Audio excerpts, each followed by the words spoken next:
শুরু করিতেছি আল্লাহ তাআলার নামে, যিনি পরম করুণাময় অতি দয়ালু। আসসালামু আলাইকুম রহমতুল্লাহ। কেমন আছেন বন্ধুরা? সবাই আশা করি ভালো আছেন, আর ভালো থাকেন এই দোয়া সকলের জন্য করি। আজকে একটি গুরুত্বপূর্ণ বিষয় নিয়ে আপনাদের সাথে আলোচনা করতে যাচ্ছি, যেই বিষয়টি সকলের জন্যই ফায়দাজনক হবে বলে আমি আল্লাহ তাআলার কাছে আশাবাদী। বিষয়টি হলো, আমরা অনেক ক্ষেত্রেই দেখা যায়, অনেক মানুষকেই দেখতে পাই যে ভালো ইনকাম ছিল, দুনিয়ার মধ্যে ভালো হালালভাবে ভালো উপার্জন করতেছিল, ধীরে ধীরে ইনকামের রাস্তাগুলো সব বন্ধ হয়ে যাচ্ছে। অর্থাৎ ইনকামের যেই সোর্স ছিল এগুলো একেবারেই বন্ধ হয়ে যাচ্ছে। এখন সে দিন দিন পেরেশানির মধ্যেই পড়ে যাচ্ছে। যেই রাস্তায় অগ্রসর হচ্ছে উপার্জনের জন্য, সেই রাস্তাগুলোই কেন যেন ধীরে ধীরে বন্ধ হয়ে যাচ্ছে।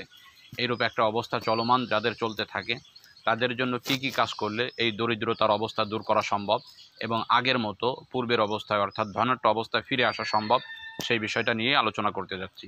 তো আমরা এখন বলতে যাচ্ছি, যেই কাজগুলো আপনি করলে এই দরিদ্রতা অবস্থা থেকে স্বাভাবিক অবস্থায় ধনাঢ্যবান অবস্থায় ফিরে আসতে পারবেন, সেই কাজগুলো নিয়ে আলোচনা করতে যাচ্ছি এখন। ১ নম্বর কাজ হলো, যেই ব্যক্তি চায় যে তার দরিদ্রতা দূর হোক এবং স্বাভাবিক অবস্থায় ফিরে আসুক, এবং যেই কাজগুলোতে বাধাগ্রস্ত হচ্ছে সেই কাজগুলো যেন বাধাগ্রস্ত না হয়, এইরূপ ইচ্ছা যেই ব্যক্তি করে, তার জন্য করণীয় হলো প্রতি ৫ ওয়াক্ত নামাজের পরে সূরাতুল কদর এই ব্যক্তি পাঠ করবে। ১ নম্বর কাজ। ২ নম্বর কাজ সেটা হলো, প্রতি জুমার দিনে সে অবশ্যই তার হাত পায়ের নখ কেটে ফেলবে এবং তার গোফকে ছোট করবে এবং তার বগল এবং নাভির নিচে যে লোম রয়েছে এগুলো কেটে ফেলবে। প্রতি জুমার দিনেই এই কাজটি সে করবে। এবং এর সাথে সাথে নবী করিম সাল্লাল্লাহু আলাইহি ওয়াসাল্লাম বলেন যে ৪টি কাজ করলে মানুষের দরিদ্রতা দূর হয়।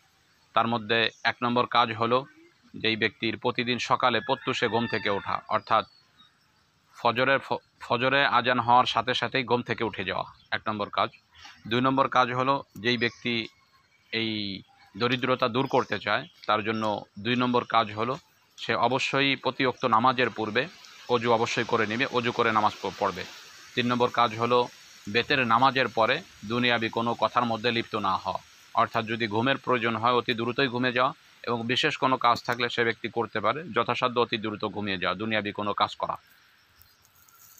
৪ নম্বর কাজ হলো, এই ব্যক্তির জন্য যদি সে দরিদ্রতা দূর করতে চায়, এটা উলামা ইকরামের অভিজ্ঞতার কথা হলো, এই ব্যক্তির জন্য করণীয় হলো, সে পরিবারের সকলকে নিয়ে খানা খাবে। একসাথে বসে খানা খাইলে দরিদ্রতা দূর হওয়ার বেশি সম্ভাবনা থাকে। এবং আরেকটি কাজ হলো, এই ব্যক্তি যদি এতিমদের মাথায় হাত বুলিয়ে দেয়, অর্থাৎ যেই সমস্ত লোক এতিম রয়েছে, বাচ্চা রয়েছে, এদেরকে যদি স্নেহ করে, আদর করে, তাহলেও আল্লাহ তাআলা তার ধনার সম্পদের মধ্যে বরকত দান করতে থাকে।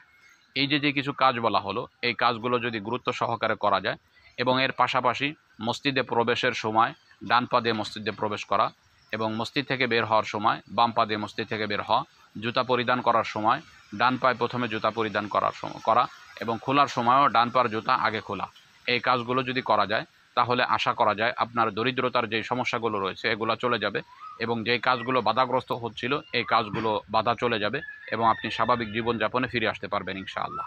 তো আজকে এ পর্যন্তই, দেখা হবে অন্য কোনো দিন অন্য কোনো বিষয় নিয়ে।